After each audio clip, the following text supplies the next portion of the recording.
We're always trying to find order in our lives, right? I mean, from something as simple as organizing your sock drawer to something as big as planning a cross-country trip.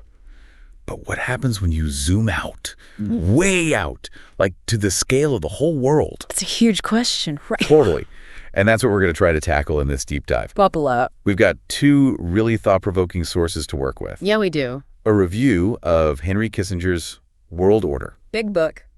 And a collection of essays that dive into Chinese politics and international relations. So, like, our mission here is to figure out how different cultures throughout history have tried to find order on a global scale. And what innovation even means when you're talking about international relations. Because innovation can mean a lot of different things. Right. Yeah. It's not just about the latest tech gadget. Yeah. So, okay, Kissinger, this guy's a legend in international relations. Huge. But he actually argues that a truly global world order has never actually existed. You'd think it would, right? Yeah, I mean, haven't we always had some kind of system in place? Well, Kissinger kind of breaks it down like this. Okay. He distinguishes between world order, international order, and regional order. Okay, so there are levels to this. Yeah, for sure. So world order being like... Think of it like one set of rules that everybody follows. Which has never happened. Exactly. It's like never actually happened. Interesting. International order is more like agreements between major powers, you know? Okay. That affects like a big chunk of the world. So with big consequences for who's calling the shots globally. Oh, absolutely. Huge implications for global power dynamics. And then what about regional order? Regional order is where a specific like geographic area operates under its own set of rules. Okay, so like, is the European Union kind of a regional order? Perfect example. The EU is a great example of a modern regional order. Okay, got it. So Kissinger argues that the closest we've come to like an international order is that Westphalian system. Okay, the Westphalian system. It came out of the chaos of the 30 Years' War. Way back when. Yeah, like back in 1648. It's kind of like, it's like they all sat down after this long, super messy fight and were like, okay, how do we prevent this from happening again? Right. And they came up with the whole idea of nation states. Like setting up the rules of the game after things got out of control. Exactly. They needed some kind of framework, even if it wasn't perfect. Right, right. Makes sense. And so Kissinger, with his whole Cold War experience, seems like the perfect person to explain all this. He was like right there in the thick of it, trying to figure out how to deal with those crazy global tensions. So does Kissinger think that individuals can actually shape this whole world order thing? Oh, for sure. He's a big believer in the power of the individual. Okay. Specifically, he talks about the statesman. The statesman. Someone with a vision and the like political skills. Yeah. To navigate the choppy waters of international relations. So somebody who can balance power and try to bring some stability to the whole system. Right. Whether such figures still exist today. Right. That's the question. In our world of Twitter diplomacy. Yeah. And 247 news cycles. Yeah. That's up for debate. That's what I was thinking. Like, do we even have figures like that anymore? Leaders who can really think long-term on the world stage. Who can play the long game. Right. But here's the thing. There's another side to this. Okay. The book review also points out that Kissinger might be a little too focused on states being the ones calling all the shots. Ah, interesting. Like he doesn't give enough attention to those non-state actors. The other players. Right, those groups that aren't countries but still have a ton of power. Yeah, like terrorist organizations, multinational corporations. Oh, yeah. Even the internet itself. They all operate outside the boundaries of nation states. Right. It's a different world now. And they have a huge impact on global affairs. They do. Things have changed so much since the days of the Westphalian system. Right. Globalization has created this web of connections that nobody could have imagined a few centuries ago. Totally. And we're facing these global challenges like pandemics, climate change, Yeah. that require cooperation on a whole different level. A level that goes beyond those old state-centric ways of thinking. Exactly. So maybe Kissinger's view is a little stuck in the 20th century, like using an old map to navigate a landscape that's constantly changing. It's a good analogy. Which brings us to our second source and a totally different part of the world, China. Yeah. What's really intriguing here is this whole question of innovation. Mm-hmm. Like, how does it work in Chinese politics? Yeah. And how do they use it in their interactions with the rest of the world? Because this source really digs into the idea that while China might struggle with, like, genuine homegrown innovation. Okay, domestically. Domestically, yeah, because the party controls so much. But at the same time, they're trying to project this image of themselves as a global innovator. Okay, so they're playing two different games at once. Yeah, it's fascinating. Especially when it comes to international relations. Mm-hmm. And there's this interesting detail about their nuclear doctrine. Oh. The source mentions a counter-coercion arsenal. Mm-hmm. What's that about? It sounds kind of ominous. It definitely highlights how China's nuclear posture is evolving. I mean, officially, they still have a no first use policy. Meaning they won't be the first to use nuclear weapon. Right. But this whole counter-coercion concept Yeah. suggests they're becoming more assertive. So it's like they're saying they're willing to use nukes to deter threats or respond to attacks, even if those attacks don't involve nuclear weapons. Essentially, yeah. It's a subtle shift, but it raises a really important question for you. How do you think other nuclear powers will react? Oh, man. Will this trigger a new arms race? Mm. Or could it lead to different kinds of conversations about nuclear security? Whoa. That's a lot to unpack. Mm. What do you make of this no first use policy? Is it really something new in the world of nuclear strategy? Or is it just China playing the game of international relations in its own way? It's tough to say. Some argue it's a genuine innovation, something unique compared to other nuclear powers, but others see it more as a pragmatic response Okay. to China's specific security concerns, It's hard to know their true intentions. Right. But it definitely makes the whole global nuclear landscape even more complicated. Oh, yeah, for sure. It's like everybody's trying to figure out the rules of this super high-stakes game while also trying to change the game itself. That's a good point. Which makes you wonder how much of what any country does in international relations is actually about doing good versus just looking out for themselves. Right. Which leads to another point from the source. Okay. China's foreign aid programs. Mm-hmm. Are these truly innovative approaches to development? Right. Or is it just a clever way to advance their own interests on the world stage? That's the question, isn't it? And the source offers some different viewpoints. Some experts believe China's aid efforts represent a new model, focused on building infrastructure and not interfering in other countries' affairs. Okay. So less about imposing their own will. Right. Others argue it's mainly about securing resources for themselves and expanding their global influence. The reality is probably somewhere in between. It's like trying to figure out what's genuine and what's strategic on a global chessboard. It's hard to tell sometimes. It's not always clear who's playing by whose rules, or even if there are any rules. True. Which takes us to another really interesting concept from the source. The idea of a Chinese School of International Relations. Ah, yes. Fascinating. They're actually trying to develop their own framework for understanding how the world works. Their own theories. Yeah. But there's a lot of debate around this Chinese school. Mm-hmm. Does it really offer a unique perspective? Mm-hmm. Or are they just repackaging Western theories with a Chinese twist? That's the big question. It's like they're trying to write their own rule book for international relations. One that reflects their history, their culture. Right. And their vision for the future. Hmm. But the source also mentions that this project comes with its own set of challenges and criticisms. Oh, yeah, absolutely. It's not just a smooth path to theoretical dominance. It's not that easy to change the game. No, it's not. And the source actually outlines 3 phases of how the school's been evolving. Okay, 3 phases. Yeah. First, they brought in a lot of Western ideas. Okay. Then came a period of critiquing those ideas, like where they didn't quite fit with the Chinese experience. Okay, so trying to find where the Western ideas fell short. Exactly. Okay. Now they're pushing for real innovation, trying to develop a framework that's truly their own.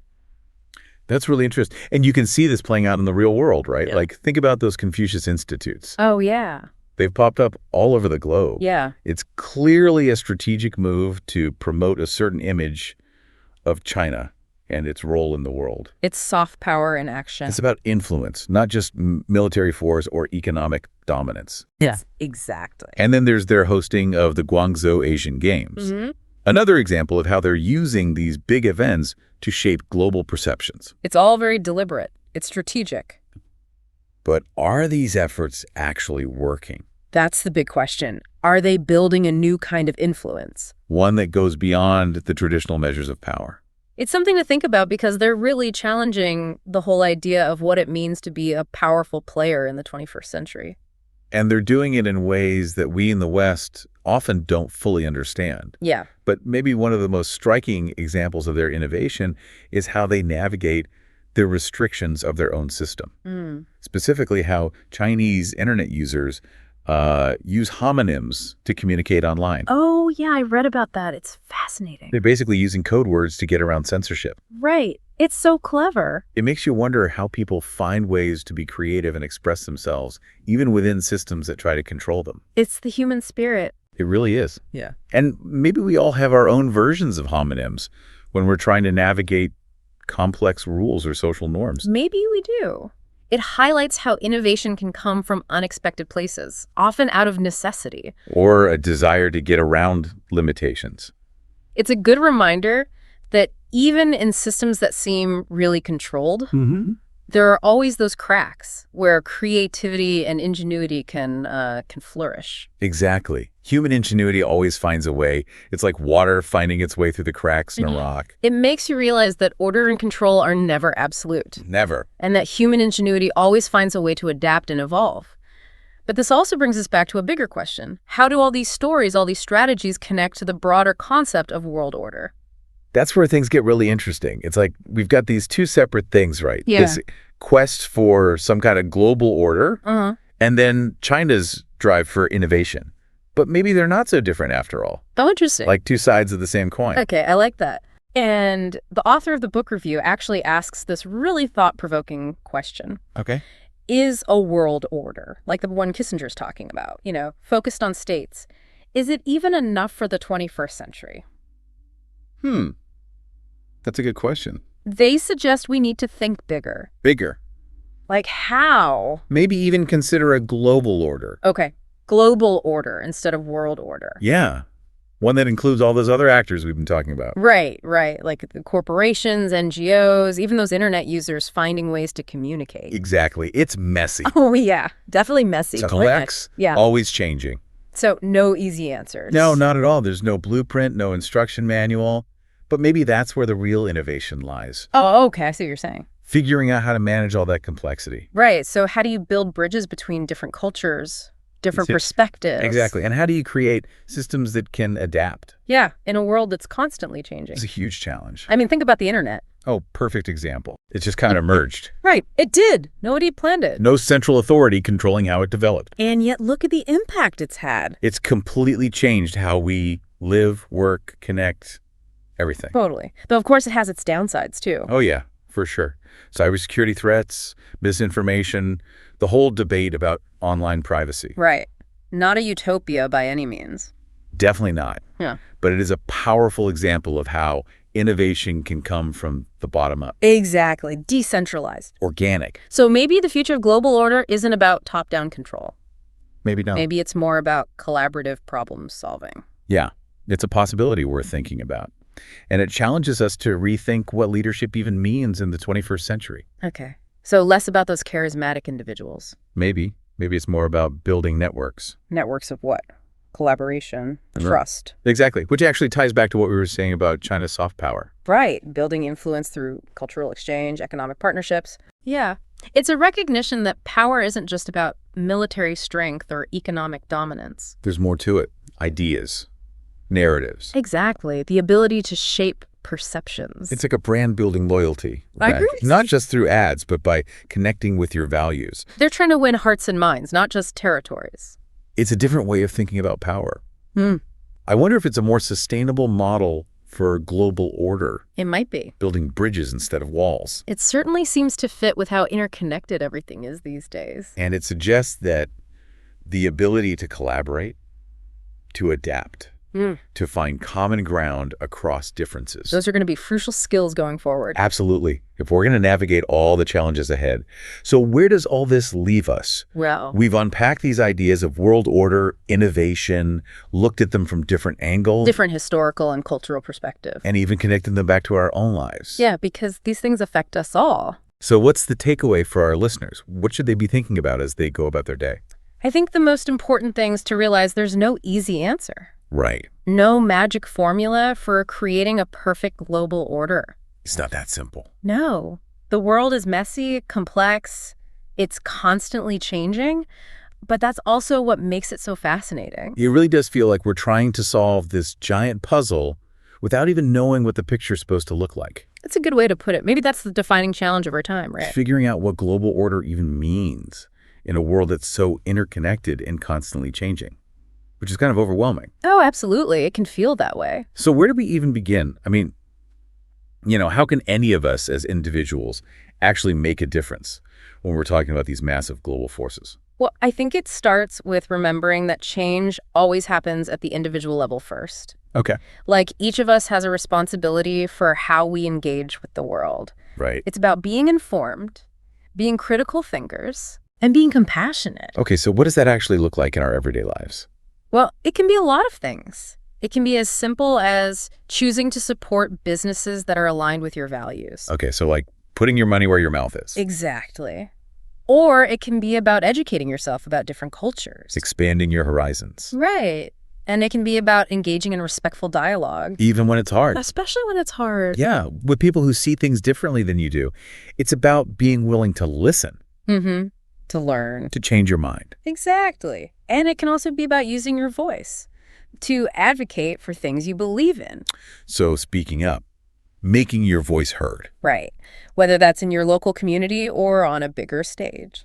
It's funny, we started this whole deep dive talking about how much humans crave order, how we try to organize our lives and make sense of the world. But maybe the real key to all this is not about imposing order. Maybe it's about embracing the chaos. I think there's something to that. Maybe the most innovative approach to global order isn't about finding one perfect solution, Right. but about creating systems that can bend, that are flexible and resilient enough to adapt as the world changes. Because it's always changing. Right. And there are always going to be competing interests, unexpected challenges, and people see the world in different ways. Always. It's about acknowledging that. So it's less about trying to control everything and more about learning to ride the waves. Yeah, I like that. To be adaptable, to be open-minded. To be willing to collaborate to find solutions that benefit everyone. Exactly. Because the truth is, we're all in this together, We're all sharing this planet. Yeah. Facing these challenges as a global community. And maybe, just maybe, that's where the real potential for positive change lies. I think so. It's a pretty hopeful thought, isn't it? Yeah. That we can actually figure out how to navigate all this complexity together, not as separate nations, not as competing ideologies, Yeah. but as a global community. I think it's more than just hopeful. I think it's necessary. Because the truth is, the challenges we're facing, they're too big, too interconnected. Yeah. We can't solve them on our own. We need each other. To share ideas, to find creative solutions, to be willing to work together to build a future that works for everyone. That's exactly it. A future that's sustainable. And just. And equitable. For everyone. For everyone.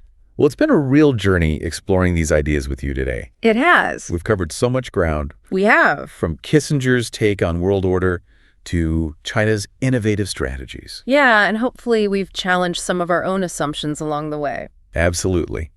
And give our listeners some food for thought as they continue to explore these topics. These are big topics, important topics. And if you're listening and there's a topic you'd love for us to deep dive into, yeah, head over to our website. Or find us on social media. Let us know. We love hearing from you. We really do. Until next time, keep learning, keep questioning, and keep diving deep. Thank you for tuning in to the Power Book of Podcasts. If you enjoyed this episode, don't forget to hit the subscribe button and join our growing community. Click the bell icon so you never miss an update. We have so much more inspiring content coming your way.